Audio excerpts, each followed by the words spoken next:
उपमुख्यमंत्री स्वर्गीय अजितदादा पवार यांच्या लोकसभेच्या निमित्तानं उपस्थित आपण सर्व बंधू भगिनी, अनेक वक्त्यांनी जसं सांगितलं तसं विश्वास ह्या गोष्टीवरती बसत नाही की दादा आज आपल्यामध्ये नाही. मी 19 पासून 2019 पासून आज 2026 पर्यंत जवळपास 7 वर्ष, त्यातला मधला 1 वर्ष दादा विरोधी पक्षनेते होते. तो कालावधी सोडला तर त्यांच्याबरोबर मंत्रिमंडळामध्ये काम केलेलं आहे. सुरुवातीला 19 ते 22 वित्त विभागाचा मी राज्यमंत्री होतो. गृह, वित्त, परत राज्य उत्पादन शुल्क अशी 4-5 खाती माझ्याकडे होती आणि दादा अर्थमंत्री होते. त्यांच्याबरोबर 3 अर्थसंकल्प तयार करतानाच्या बैठकीमध्ये सहभागी होण्याचं भाग्य मला लाभलं. सकाळी त्यांची भेटणाऱ्यांची वेळ 9-9:30ला संपली. कार्यालयीन कामकाजात 10 वाजता बजेटच्या बैठका सुरू दादा करायची. संध्याकाळी 6 वाजेपर्यंत कंटिन्यूस बैठका चालायची. इतका बारकावा मगाशी बाळासाहेब पाटील साहेबांनी सांगितलं. रिसोर्सेस राज्याचे कसे वाढवायचे, वित्तमंत्री कसा असावा हे मी जवळनं पाहिलं. आम्ही ते परिषदेमध्ये बजेट मांडायचो. एकदा कॅबिनेटमध्ये उद्धव ठाकरे साहेब मुख्यमंत्री होते आणि अर्थसंकल्पावरची चर्चा, विनियोजन विधेयक हे परिषदेमध्ये कोण मांडणार?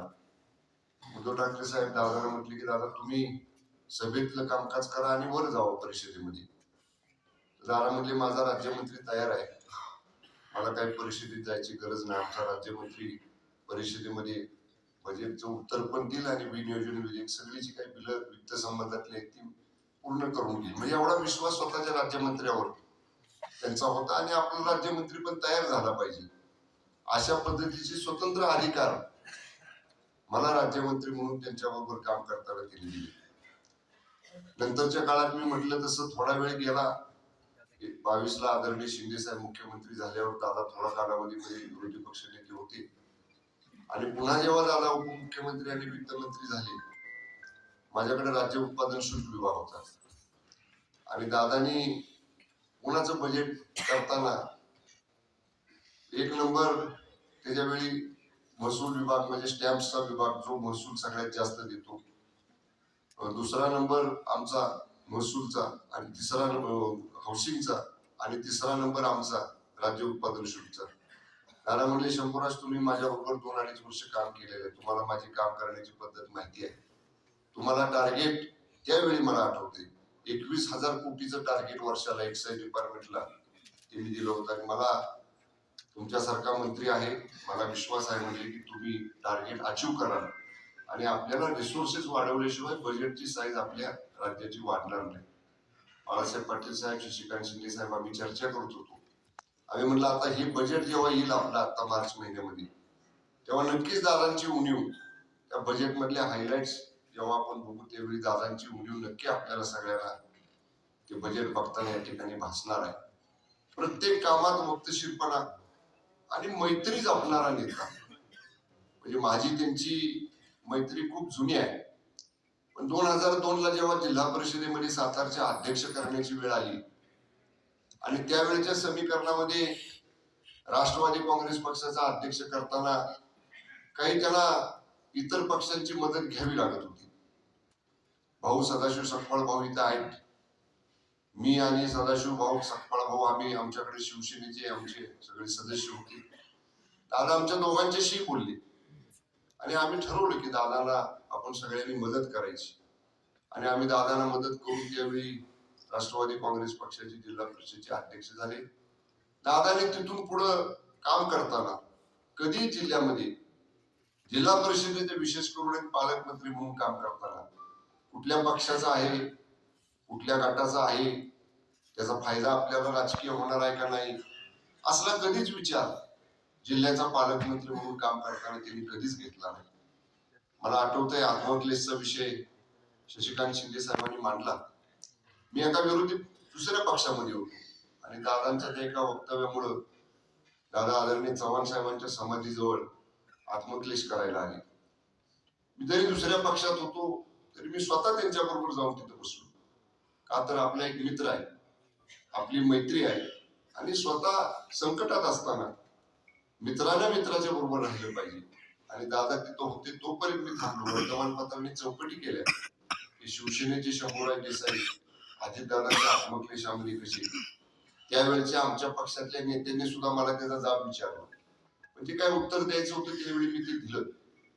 पण आज नक्की दादांची उणीव बाहेर जशी आपल्याला भासणार आहे तशी सभागृहामध्ये सुद्धा आम्हाला सगळ्यांनाच, आमदारांना, मंत्री महोदयांना, आम्हाला सगळ्यांना भासणार आहे. बाबाराजे, तुम्ही पाहिलं असेल दादांचं जे फोल्डर असायचं विधानसभेतलं, विधान परिषदेमधलं, इतकं नेटकं फोल्डर असायचं की दिवसभराच्या दिनक्रमामध्ये अनुक्रम नंबरला 1 काय आहे, अनुक्रम नंबरला शेवटला काय आहे, त्याप्रमाणे सिक्वेन्स प्रमाणे पेपर्स लावलेले त्यांचं फोल्डर, मार्किंग केलेलं फोल्डर, त्याला फ्लॅप लावलेलं फोल्डर. म्हणजे मी त्यांच्या पाठीमागच बसायचो सभागृहामध्ये. इतकं नेटकं काम सभागृहामधलं मी कधीच आजपर्यंत 6-6.5 वर्ष मी मंत्री आहे, मी कधीच पाहिलं नाही. ह्या गोष्टी दादांकडनं आम्ही खरंच सगळेजण शिकलो. पक्ष आमचे वेगळे होते, राजकीय विचार वेगळे होते, पण मी मगाशी म्हटलं तसं मैत्री जपणारा नेता दुर्दैवानं आपल्यामध्ये आज नाही. ही खंत सगळ्यांच्या मनामध्ये आहे. पण आपण सगळ्यांनीच त्यांची शिस्त, त्यांची मैत्री, काम करण्याची सचोटी, आणि विशेषतः ते स्वतः जरी पुणे जिल्ह्यातले होते तरी सातारा जिल्ह्यावर त्यांचं असणारं विशेष प्रेम, ह्या सगळ्या गोष्टी आपल्या उराशी बाळगून भविष्यामध्ये कायम दादांची आठवण स्मरणात ठेवून आपल्याला त्यांचं स्मरण करत पुढे या ठिकाणी वाटचाल करायची आहे. जास्त मोठं भाषण मी करत नाही.